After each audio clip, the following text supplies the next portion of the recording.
Сәлем достар, бүгін 15 минутта пісетін құрамы өте қарапайым, жасалу жолы оңай рулет жасаймыз. Күштен өткізілген 300 грамм ірімшікті саламыз. 3 жұмыртқа,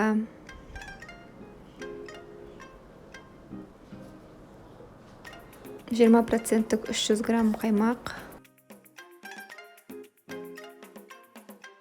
3 ас қасық ұн салып жақсылап араластырамыз.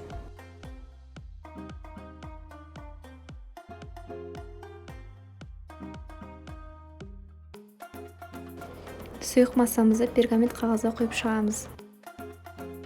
Қызып тұрған пеште 200 градуста 15 минутта пісіріп аламыз. Піскен тауық етін блендерден өткізіп аламыз. Оның үстіне майонез, көкшөп, чеснок саламыз.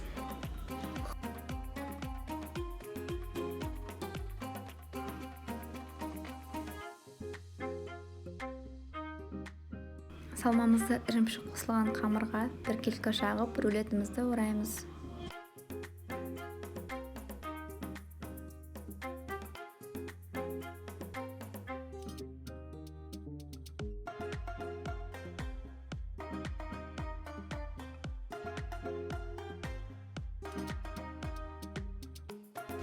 Бірден кесіп жесеңіздер болады, бірақ мен холодильникке жарты сағатқа пищевой пленкаға орап, нығайғанша қойып қоямын.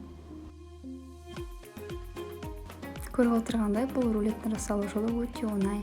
Міндетті түрде жасап көріңіздер, ас болсын.